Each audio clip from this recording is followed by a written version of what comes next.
Welcome back to Hot Marriage Cool Parents. This episode is my Henry turn, and Mommy. Hendrix. This dessert is Hendrix and me and Hendrix. Daddy, not for this. You don't have to shout, Hendrix. Yes. Yes. That was my little brother speaking. Welcome back to Hot Marriage Cool Parents. Welcome back. I'm your host, Jamie Otis Hehner. And Douglas Otis Hehners. Yeah, I like the sounds of that. There's no Otis in my name. Oh, there can be. First and foremost, we want to say thank you so much for, oh my goodness, the Thank you. outpouring of love and support for my hubby.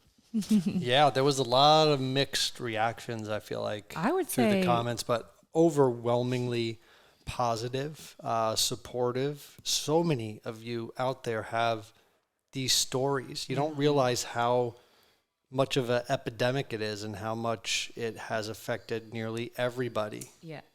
Yeah, I feel like everybody either knows someone, has been through it themselves. I mean, it really is a crisis here in America, unfortunately, which I don't want to go down this rabbit hole, but it's like, how did doctors just decide that this was a good idea? And like how doctors we go to when we're most vulnerable and when we need the most help. And then you only get this medication from doctors. So I don't know. I mean, of course, I guess there's a different way. I have never really it just makes me wonder. Cause like for you, Doug, you got it from doctors. Right. Well, it was, it was the pharmaceutical companies producing these drugs where they hid a lot of the addiction part of it from their studies. Yeah. That's not cool. Yeah. So there was a huge lawsuit. Oh, there was? Yeah. A huge lawsuit from these companies because they played down how addictive it is. And then here we are and people are dying left and right. And it took so long to put more regulations around and care around how many prescriptions these doctors were actually prescribing. There was no set scheduling or formula or ways to get off of it. It was just pretty much just go ahead and prescribe it for as long as you need it. Well, and speaking of that, two things. Someone reached out. So we've gotten so many emails and comments and DMs, and I'm so thankful that you feel safe and enough to share your story with us now, because at least you'll know that and I got to say that, I feel like I have grown, I guess, because, probably even 5 years ago, if you would have told me all of this, I mean, I already loved you then. So if you would have told me this when we first got married, I would have been like, I'm out. I just don't want to deal with that kind of heartbreak. If, I had all this stuff going on with my mom and still have all of this stuff going on with my mom. But now that I've been married to you, which comes to the thing. So there was two things. Someone was sharing about, they did not know about Sublocade. And so she's been on Suboxone forever. And she wants to get off it so that she can get pregnant and have a baby and have a family, but she doesn't feel safe to get off Suboxone. And that's exactly been your story. Forever, you felt like that was the only way that you could stay sober and clean from actually popping pills is to stay on the Suboxone. Well, it wasn't just that. It was knowing that when you come off of Suboxone, you're going to have to go through some form of withdrawal. Yeah. And it could be 2 weeks. It can come back after a month. But you know that you're going to be going through that. And for me, working full-time, family full-time, as busy as we are, I just never saw an opening for that. Yeah. So what I'm saying, though, is that she now feels like there's light. Like we didn't know, no one knows about Sublocade. So there's this medication that Doug is taking. If you go back a few episodes, if you're really interested in this, he talks a lot more about it. But it's Sublocade. It's a shot in his belly. And he, not to speak for you, but he has had zero, a little tiny bit of side effects. Yeah. So, and well, what have your side effects been so far? So, I had been on Suboxone for close to 10 years. So, close to 10 years, more than 10 years. Actually, yeah, way more than 10 years. Yeah, because we've been married for almost 10 years and you were on it. I keep thinking that it was just our marriage. But, and it's something that you have to take every day. Whether it was, sublingually, a pill that you would let dissolve under your tongue or a film. but you have to take that every single day to prevent the withdrawals, but also to create your like kind of a normal normalcy in your life. You can be functional. You can drive. You can work. It makes you normal, but it also blocks the receptors for where you have that euphoria from opioids. Where if you take Suboxone, you can't get high off of opiates because it blocks those receptors. But you can die if you try. At least I've read that. Well, yeah. So if you take opiates and then you take Suboxone too soon after, then it just completely wipes out those receptors, and that's when you go through immediate withdrawal. You can have a seizure, and yes, you can die.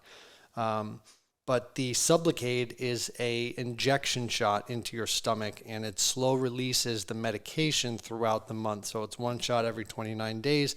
Some people have 3 shots, 4 shots, I heard was kind of like the magical point. And after the 4th shot, you kind of just let it slowly fade away and dissipate, and there's a high chance that you won't have any withdrawals, which is obviously so appealing, and it does seem like a miracle. In the beginning, I was a little bit skeptical, like how could you go from something that's been sort of keeping you stable for so long to not taking it and trusting a shot in the stomach to slow release enough to where you would need and not have to go through withdrawal. In the beginning, I did go through, there was some, like just hot sweats, hot flashes, a lot of anxiety, just uncomfortable, but it was very, very minimal. And now that I'm on my 3rd shot, I haven't felt any symptoms whatsoever. I haven't felt anything to where it would be any cause for concern. And it really is great. It really, really feels great because it gives you that peace of mind that it's actually working and it's not just something that you're reading.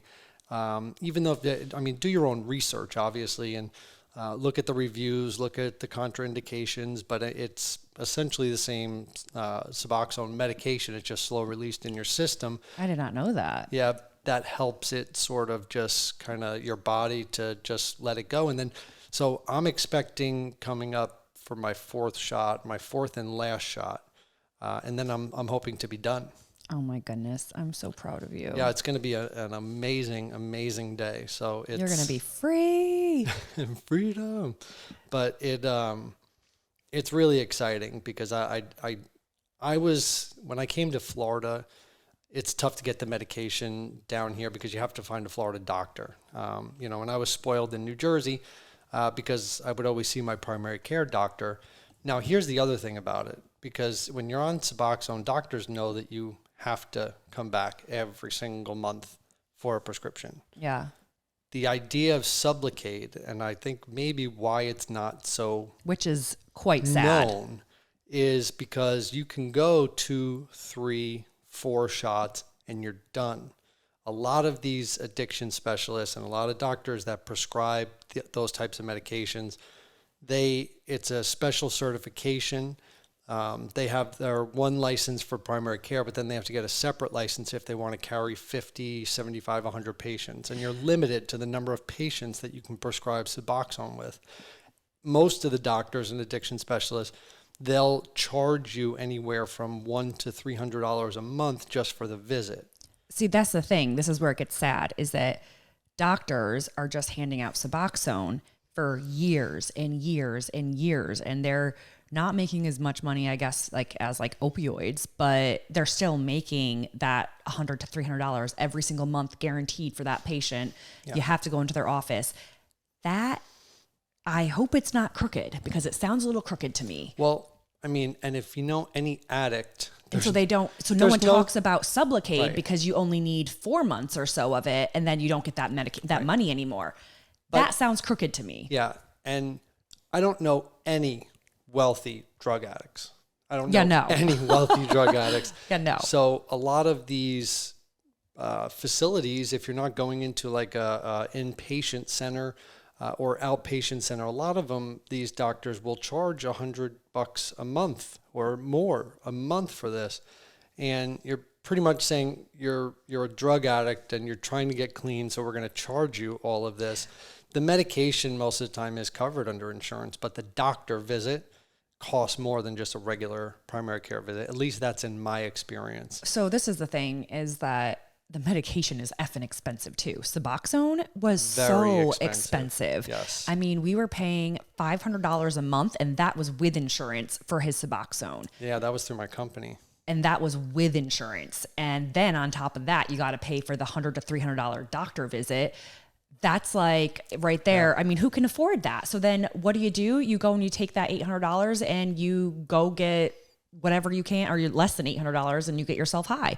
It's sad. Well, it makes it difficult for someone to come off of it.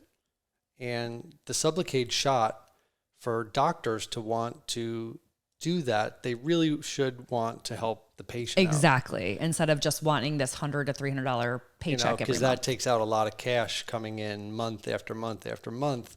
And so I think that there's got to be a better system in place, more education. I think, doctors should be able to all prescribe these things. And well, I think the biggest thing truly, and why I'm so proud of you, is because we didn't even know Sublocade existed. No. We didn't know there was a solution beyond Suboxone.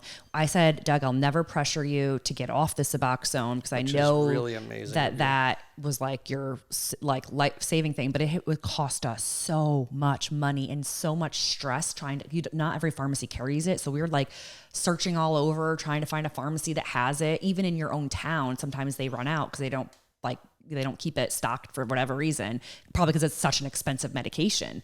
And so needless to say, I am so proud of you, because now people are messaging us saying, oh my gosh, there's a solution beyond Suboxone. And it's like, we got to shout this far and wide that yes, there's something called Sublocade. You got to find a doctor who's, not who just can going to try prescribe it. I mean, they have to get a certain, I think it might be a certification, but I really want to talk about, how amazing, Jamie, you have been.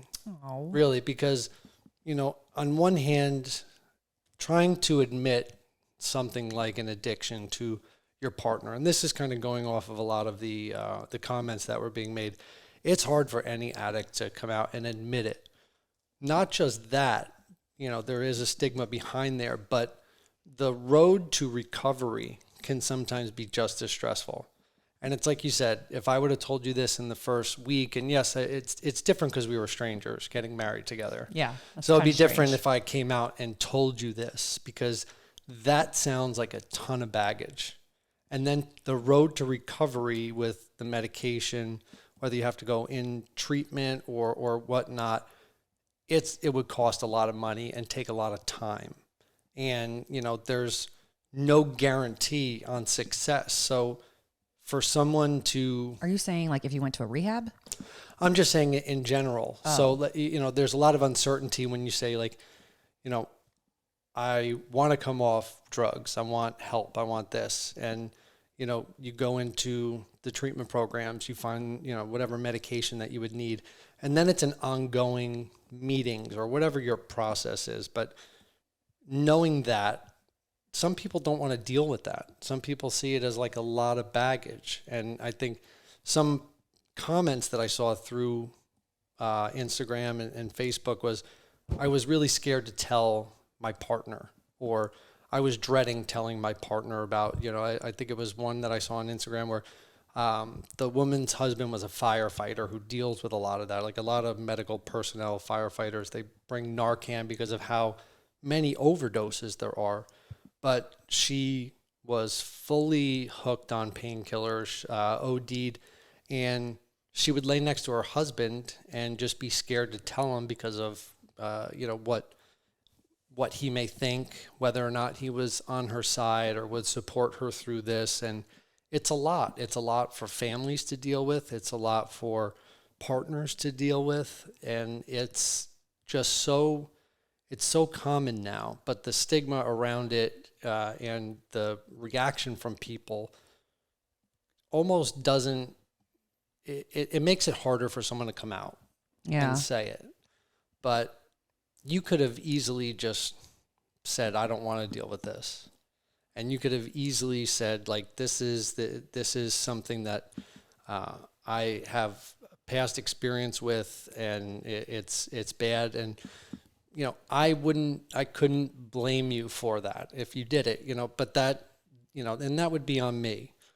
I never wanted to hide it. I just never wanted to talk about it again. You know, like it wasn't like something that was like eating away at me. Like I wanted to get this story out, eating away. It was just the shame and disappointment I caused from this moment where I almost OD'd and died. I wanted to just block it out. I never wanted to bring it up again. But then you never heal. You never, ever heal.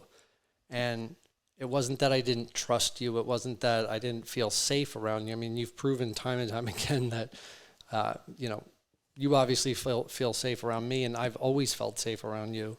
It was just something that I never wanted to talk about. And it never came up in my head until we read and started talking about this. And I read that comment where it was like, this was something that happened. And then, you know, the immediate weight gets lifted off that I didn't even know I had this weight. That's exactly on my shoulders. I didn't even know it. And now that it's out there, it's almost like you don't have to hide anymore. Yeah.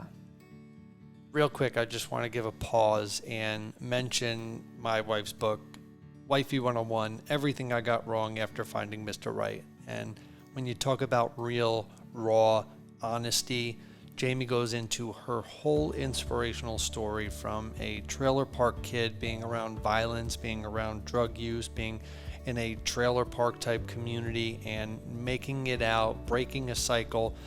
She also dedicated a chapter to me and my addiction issues, really gives a phenomenal background into us, especially into Jamie. And if you're looking for some inspiration, if you're looking for some motivation, there is no better place than to get Jamie's book, Wifey 101, Everything I Got Wrong After Finding Mr. Right, which is available on Amazon right now. Definitely check it out. I mean, if you like real, if you like raw, if you like honesty, there is nothing more real and raw than Jamie's book. So anyway, back to it. I just really want to say thank you. Yeah, you're welcome. I love you. I love you. And I'm glad you don't have to hide. And I always knew you were hiding something. Like, and I don't even want to go back there in our relationship, but like you've done some weird things in our past. And I'm like, are you cheating on me? Like, what are you doing? And I don't know what you were doing. We're going to move forward. But like, you've done some weird things. And I'm like, he's hiding something. I don't know what the heck is going on. And I'm just going to not even go there. But speaking of that 5-star review, she DM'd me on Instagram and said, Jagels Bagels. She says, I'm Jagels Bagels. And, you know, and she just shared a little bit more with me about like just how your story touched her. And then I realized that she lives like literally a half an hour away from us. That's nuts. And I said, I owe you lunch, girl. Like, so first of all, thank you for your 5-star review. Thank you for bringing my husband and I, like prompting that to bring my husband and I closer. I genuinely feel like we're closer now that you shared that with me. And I'm like, I owe you lunch. We're going to get together and have lunch and I'm going to pay for it because that's the least I could do for your 5-star review and just prompting all of that. And so anyways, she's emailed me and we're going to plan that, which is, I mean, you know, you never know. And that's the thing about when you let your skeletons out of their closet and you just let yourself be you and be free, exactly who you are. I mean, we all have mistakes in our past and we all have things that we're ashamed of, but if you can just let it out and know that not everyone's going to stand by your side, that's for sure. Like you're going to have to know that some people are going to drop you, but those aren't your people and that's okay. Let them drop you. At least you're free from your own baggage and you can be yourself and your chains are free. And then you randomly meet someone else who gets you and you connect, and that relationship is so much stronger than the one that you're trying to force with whoever wanted to drop you because they didn't approve of whatever it is that you did. So I feel like I've learned that myself like throughout life, and I'm so happy that like you're discovering that now too. And I do think though that timing does matter. Like, I mean, for sure. We weren't in love when we first got married, and so I would have never given it a chance. I really wouldn't have. And that to me was, talking about this, I knew it would be, it would be something that would be relatable, and I hope that it helped people. Not just people, well, I mean, mostly I was talking about people that are addicted to opiates or addicted to any drugs that, it was a blip in my life. It was tragic and horrible, and it's something that I'll have to live with, but It's not who you are now. Right. And so I think there needs to be more stories out there about how there is life after. Yeah. And you can have a regular life afterwards. And you don't have to hide. I mean, you really don't have to hide. The people, if you can share your truth with zero shame and zero guilt, some people they're going to judge, of course, but that's okay. Like, let them judge. And the people who are judging hardcore and mean and nasty, they're not your people. Let them go. They're probably miserable themselves. Yeah. But one thing that I didn't expect, and which made me really feel good inside, because addicts need support, no matter how hard it is for the people around them to hear. They need support.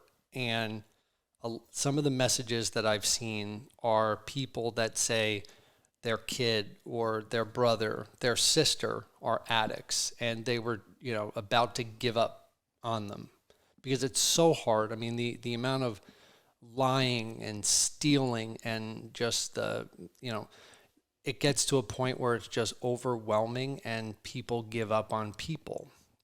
Rightfully so, wrongfully so, but I think part of what made me feel great was because I had people around me that loved me and that got me through what I was going through and gave me purpose to want to stay clean, gave me purpose to want to live. And, it helped some people realize that they shouldn't give up on their loved ones. If they truly love them, not giving up on somebody and just being there for them is sometimes the best support that you could possibly give. Keep them at an arm's distance if it's something where you don't feel safe around them, or, if it's someone that you don't want around your kids, yes. But, just giving them a chance and allowing, or at least knowing that there is a life and you can be a good person after addiction, gave them hope to stick around with the people that they know that are addicts. Yeah, I mean, not for nothing with my own mother. I was already getting there, and maybe that's why you did feel comfortable, because, I'm at the point with my mother that I'm like, she's an addict. That's just that, and I'm going to love her regardless. We're not going to be able to be like, have the mother-daughter relationship that I have always wanted, but that's just, and she's not going to be able to be in my kid's life as much as I want, but I'm just going to love her anyways. And I've only recently I thought she died from an overdose, and none of us could get a hold of her, and my heart broke, and I was like, oh my gosh, Doug, I think this is really it.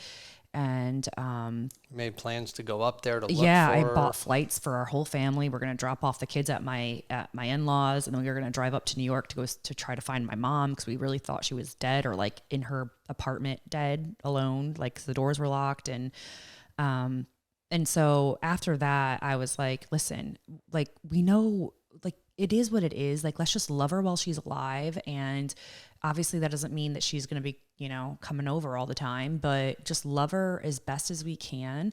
I'm not going to enable her or give her money or support her habit. That's definitely not happening, but she deserves love and she deserves conversation. And so we just had like this chat where we like sat down with our mom and said, listen, if you can just be honest and tell us where you are so we know you're alive. We don't care if you're doing drugs. Just do what you got to do. We don't care. But can you just stay in touch with us? And that's kind of how we've learned to love and support. But I really am not a big fan of giving them money, or, they'll just take and take and take. I've experienced that with my mom, and so that's just something. But in any case, you sharing everything that you're sharing has been even helpful for me to be like, with my mom I know I love you. I know you're a great person, and you like went through that awful addiction that I didn't, you always just kind of downplayed it. You never really talked about, like, I just thought it was like you pop pills occasionally. Like, I didn't realize that you nearly died. Like, I don't know. And then you said, oh yeah, and I nearly died. But like, you just downplayed it so much. I had no idea until we started podcasting. Yeah. That you I said have a hard time admitting extremes, whether it's, something that was extremely bad or extremely good. I have a tough time admitting that, where I've always lived my life where everything was okay. And I think my temperament kind of reflects that. I don't get overly worried. I don't get overly panicked, but it's hard for me to admit faults, it's hard for me to talk about hard conversations or admit that I'm ashamed, admit that, I feel guilty. That's hard for me. And the first step is admitting it. Yeah. And you're not alone. I think that's hard for a lot of people. And I don't know why, but or be emotional. Like, it's really hard for me to admit emotions and talk about those things. And, when you don't regularly, leave it all out there, one, people aren't going to be able to know you, fully, but also people, you're not going to get close to other people. People aren't going to feel safe to share everything about themselves around you. That's exactly it. Like, if you're feeling isolated and alone in this world, well, the first thing you can do is start to take your walls down by sharing your flaws, because we all have them, or your baggage, or your,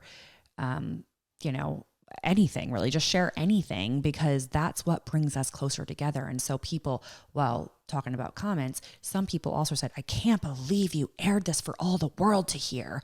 Like, what? No way. And it's like, that is the problem, though. Like, to think that it's a bad thing to share about this, that is the problem. That's what keeps the stigma going. That's what keeps this cycle of addiction and depression and insecurity going, is that it's bad to share this thing. This is not dirty laundry. This is real life. We are real people struggling with these things, and your family members are real people struggling with it. And if it's dirty laundry, and if it is considered bad to share your struggle, well, that's the issue right there. It's not bad. It's actually very important. And the only way we're all going to heal, we're going to learn, we're going to grow, is if we share it. Think about the mental health aspect of that, though. If you're constantly living in fear of rejection, living in fear of sharing, you only have yourself to talk to and think about. And, you see it with people that have, really bad anxiety. It's like they have conversations with themselves, and it always turns, tragic or bad. And imagine going through that cycle and not being able to have an outlet to vent or share or get it out. It's and like, this isn't just drug addiction. This is anything all with of it. Mental health. It's like, you have a covered pot that's with boiling water that's just steaming and steaming. Eventually that's going to crack. And if you don't feel safe sharing it, you're going to have to go through that yourself. All alone. And then that's what takes that cycle of depression and anxiety, and it just brews. And that's why that is also an epidemic in America. Everyone's on depression medication, anxiety medication, because it's bad to share our flaws. It's like a taboo topic to talk about something where you've struggled when it comes to lots of different things, miscarriages, but these are like my own personal thing, is like pregnancy issues, trying to conceive, miscarriage, secondary infertility. Announcing a pregnancy earlier than however normal weeks. Drug addiction is obviously something that we didn't really talk about. And even still, people, are just, they're like, oh, why do you talk about this? Why do you share that? And it's like, because we're not alone. And it feels really lonely when you keep it all to yourself, thinking that you're hiding in shame because you're not going to be accepted on the other side. So we're going to talk about it. And if you don't like it, then that's okay. You're not our people. But the people who understand us or try to understand us, who are there cheering and supporting. You're our people. We're going to love on you. We're going to support you. We're going to be there for you as well, because that's what life is all about, is finding family and community and loving on each other and trying, even if we don't understand it, trying to support anyways, because we're not all going to understand each other's issues. Yeah. I cannot believe we are about a month or so away from school starting up again. And it's crazy to think about Henley Grace being a first grader. I know, and as any parent, once school starts, you can expect sniffles, snot, viruses, everything to come in, and which is why we are excited to talk about one of our partners, Needed.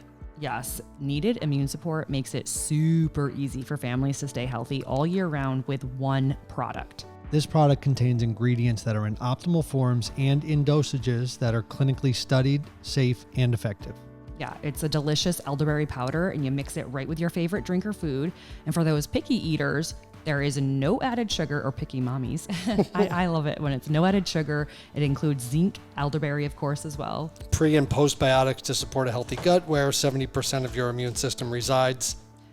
Our dog and our daughter just came in, speaking of picky eaters and these sweet children. So yeah, honestly, it's so important to make sure that our kiddos' immune systems are strong when they go back to school and just in general. So go to thisisneeded.com and use code HMCP for 20% off your first order. That's Henley Grace. That's THISISNEEDED.com and code HMCP for 20% off your order. Henley, what do you want to say for yourself right now? Nothing. This sweet girl just walked in. Okay, we'll get back to it.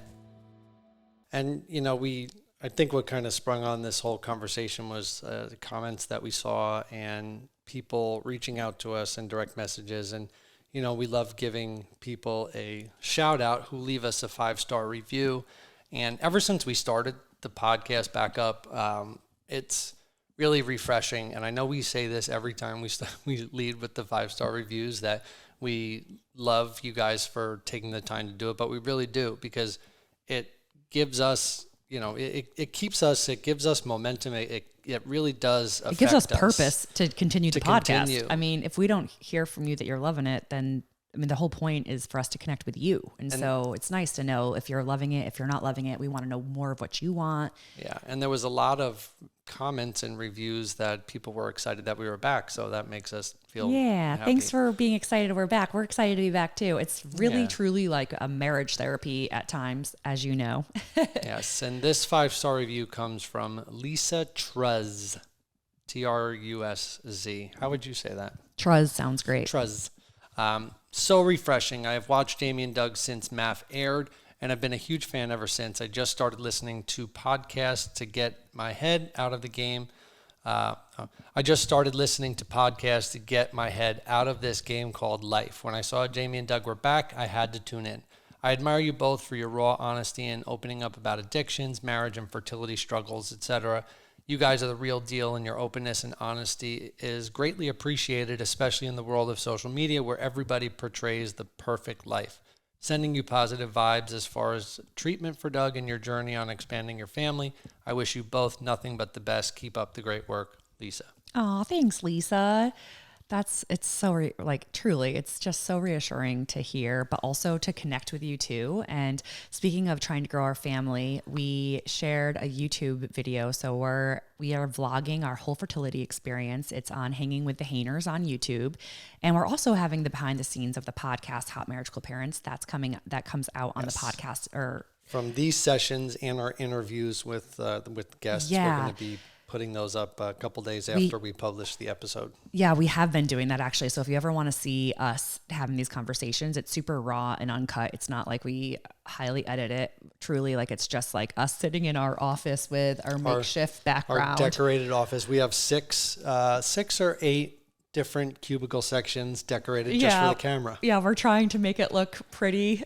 When we finally get this house put together, we are going to have a dedicated spot, I feel. Yeah, we are. Our goal is to have one dedicated spot. If you followed us from the podcast, from its creation to now, you know that we've podcast in our basement. We've podcast in the bed. Right after I gave birth to Hendrix and I was nursing him, we were podcasting in Henley's nursery or bedroom. Yeah, we've podcast in the dining room. I mean, we've podcast all over. We've podcast in an RV. Yes, we did podcast a little bit in the RV. I think in our car too, because we just recorded it on our iPhone. Oh yes, we've podcast everywhere. Because one thing that we try to do is, if we promise that we're going to show up, we try to keep our promises. Like, we're going to show up for you.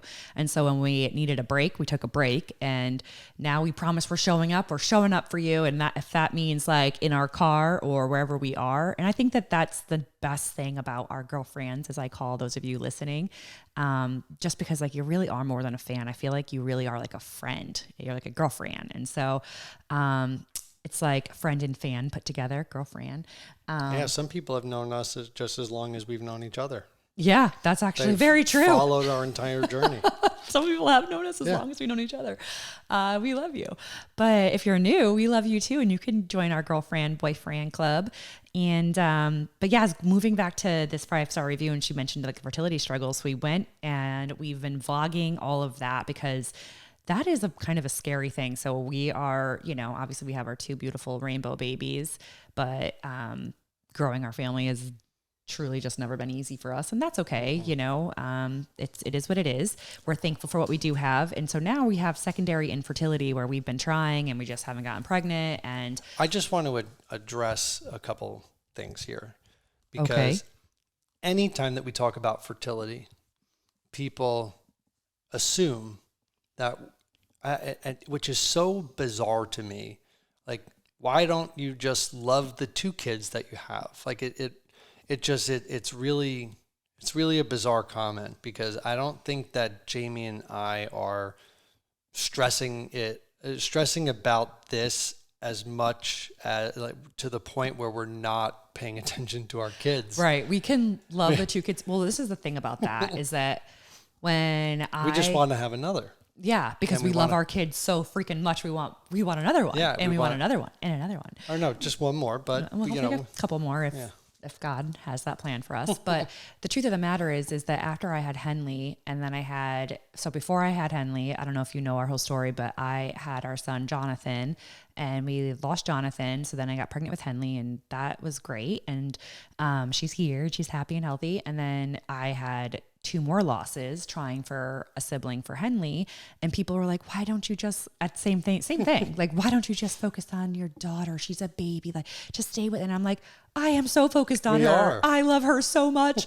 And yes, I do want to have another child. That does not diminish the love that I have for my daughter. And so now they're saying the same thing with Henley and Hendrix. And I'm like, thank God. I mean, I just hold Hendrix and I think about that. And I think about, because I'm like, maybe I should, like, I don't know. Sometimes the comments do get to you. I'm only human, And so I think about it and I'm like, am I doing a disservice? Should I just stop? I mean, I think about that. Like, we could just stop, of course. And we could, there's lots of different options out there, but my heart is telling me that there's that I'm supposed to be a parent to more children. I just feel that. And so if I had never listened to that with Hendrix, he wouldn't even be here. So I just politely say, and I get why people say that. They're like, stop stressing and da-da-da. And I get that, but they don't have that heart. Like, they don't have that feeling that I have on the inside. And but also you realize that not a lot of people talk about fertility, because they wouldn't be saying that, if fertility issues and things like this weren't something that was common. And, like we always do, trying to keep it real and honest and raw. There are so many people that have fertility issues, both men and women that are out there.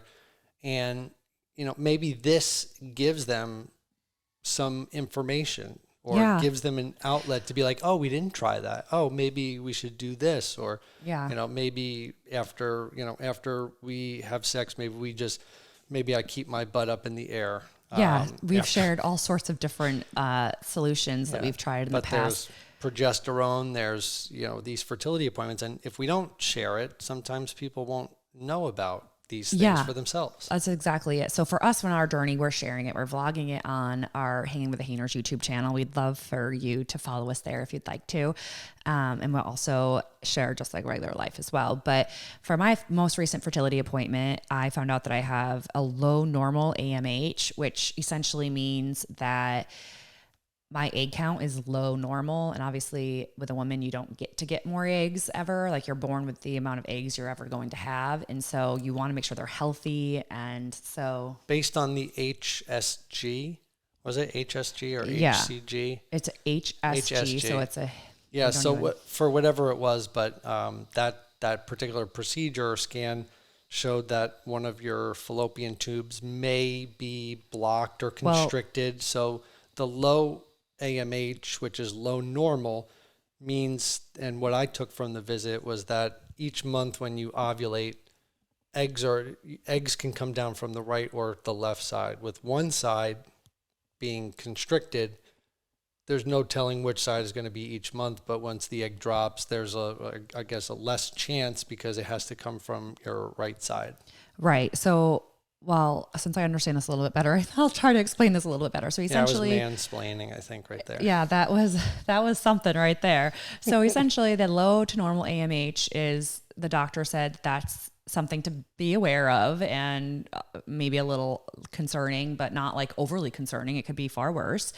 And then because I had an HSG, which basically they inject dye into my uterus and into my fallopian tubes to see, because you need, when your eggs drop from your ovaries, they need to be able to go down the fallopian tube, or a sperm needs to be able to get up into the fallopian tube to be able to,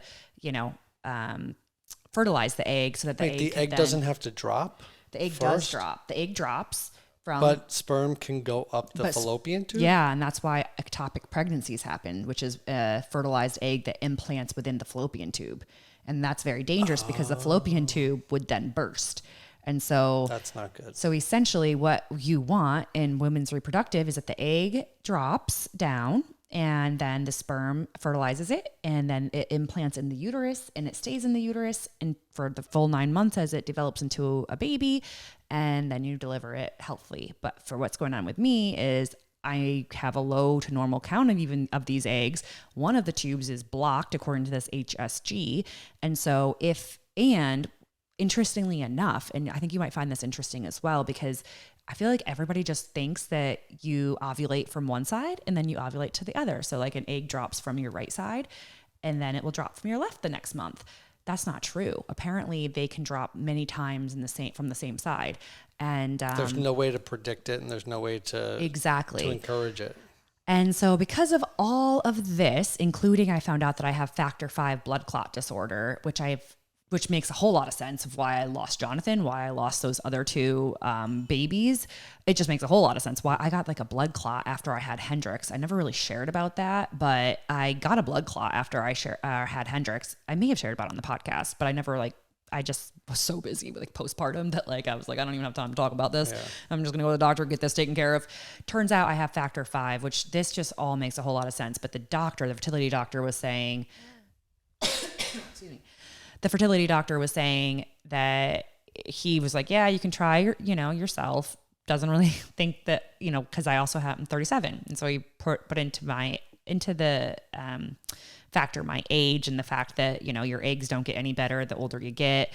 And so he's like, you're 37, you have a low to normal AMH, you have factor V blood clot, your HSG showed that you have one blocked fallopian tube. He was like, we could do Clomid, which helps release some eggs, but we don't even know if it's going to come out on the right side. So that's not necessarily the best solution. And then he said, you can continue to try for yourself, but that hasn't worked out for you. And right, but it's still on the table. It's still possible. Conceiving naturally is on the table. And even Clomid, even if I tried with the extra, that's still possible as well, except he just thinks our best solution would be IVF.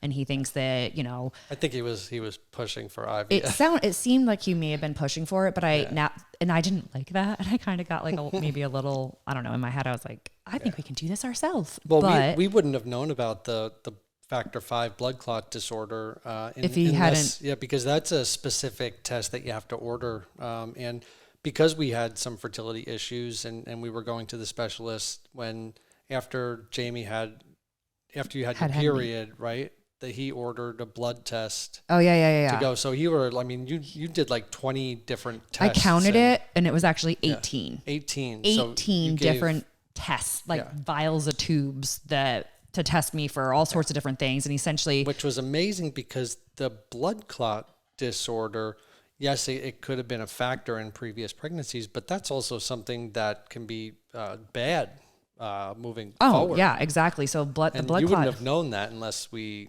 had the test done. Yeah, I had no idea. So that is really good to know. I should be on like a baby aspirin the rest of my life because my blood just clots differently. And so you could develop an embolism, like a blood clot. And that, if it like dislodges itself, it could run through your bloodstream into your heart, your lungs, or your brain. And that's the result of a stroke if it happened in your brain, a pulmonary embolism if it happens in your lung, or a heart attack if it happens in your heart. So yeah, that was a really, really good information. And people who tend to have like heart attacks or strokes earlier in life, not always, but this could be a contributing factor. And so anyways, I'm like, well, that's good to know. And I have yet to go buy myself baby aspirin, but I'll be doing that like ASAP. We have it. We do? Yeah. Okay, well, that's good. It's here. I know that I was on it before. Yeah, and you took it before. I know. And so I'm like, how did I not know? But I knew I had like some sort of blood clot disorder. I think it's good for everybody to take. No, I don't think so. Well, not people that have. But they say older people, it doesn't hurt them because. Yeah, just a baby aspirin. Yeah. But needless to say, our fertility appointment, we're at the point now where we have all this information, and it's really like knowledge is power. And that's amazing that we have been able to get all this information.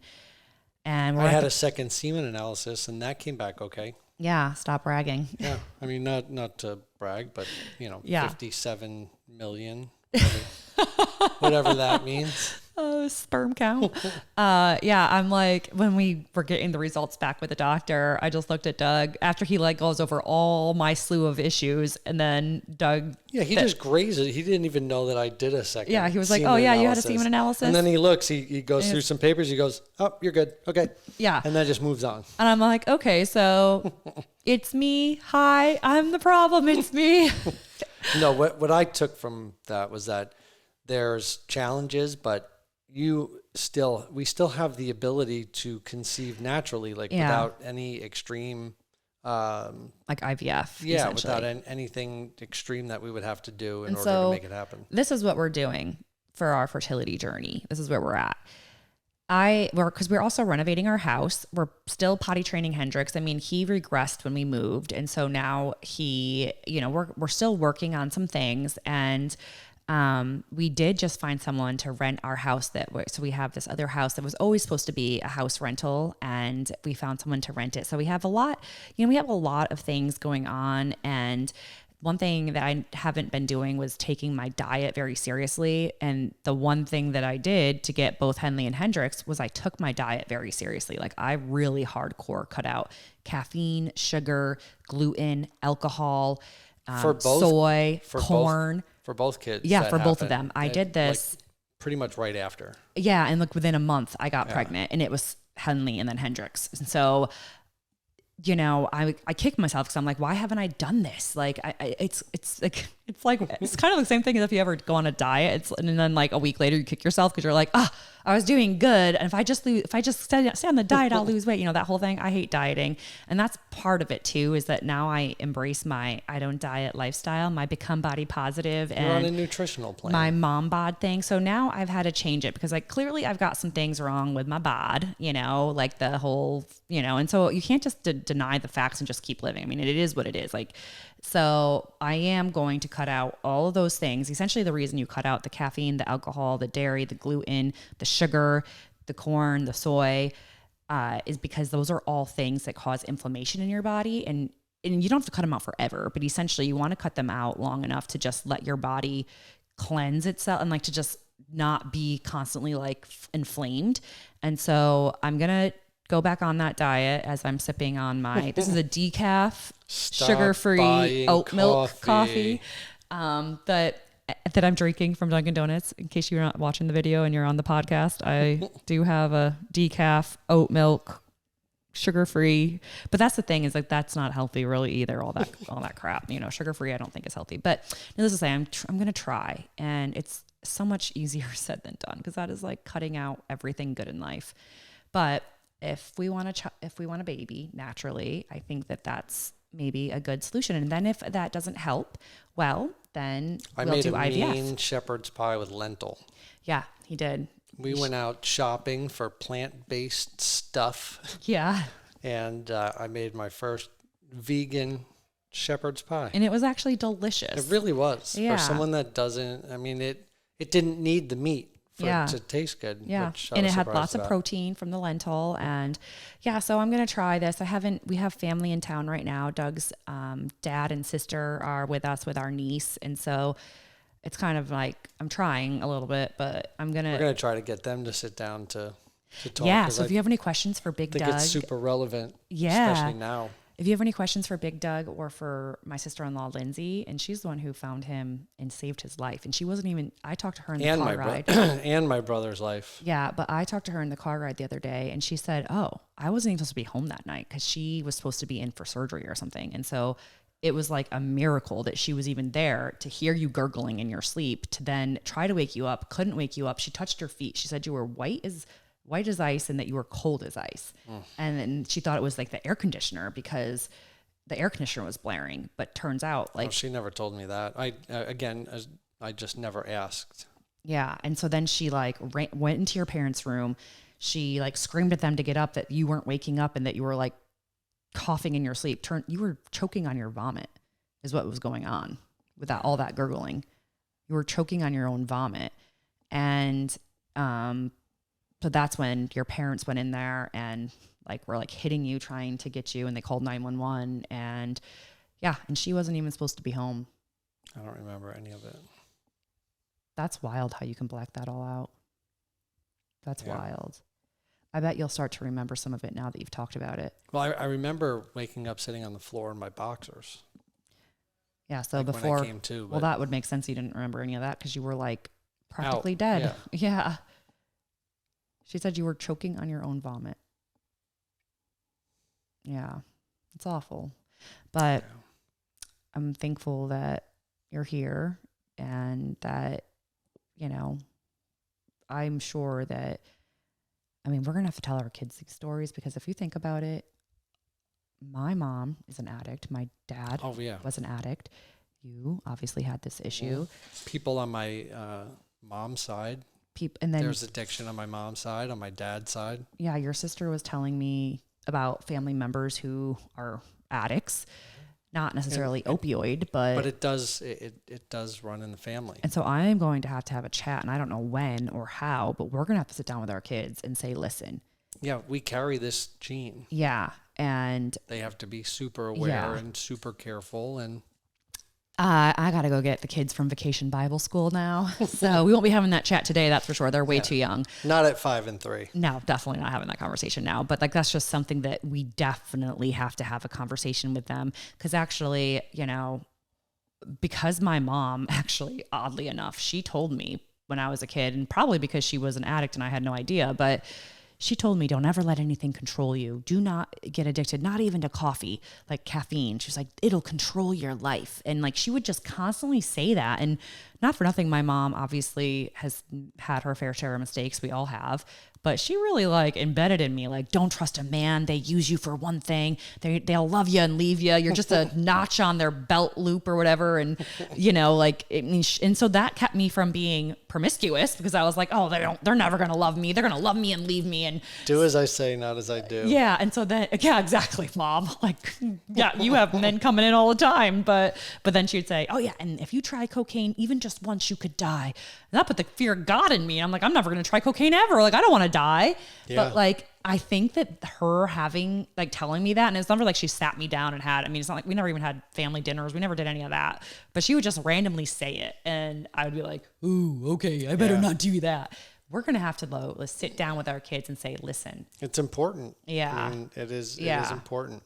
So needless to say, those kids I got to go get from Vacation Bible School. But truly, truly, truly, thank you so much for being here with us. You are our people. We love you. We want to support you. Yeah. And thank you for really just reaching out, sharing your stories, your encouragement, everything. And it's just been, you've made this an easier process for someone that has a hard time sharing any of this, any emotional stuff in my life, or anything that I feel ashamed of and guilty of, it's really, really difficult, and it's a fault of mine. It's so difficult for me to share. We all have that fault, Doug.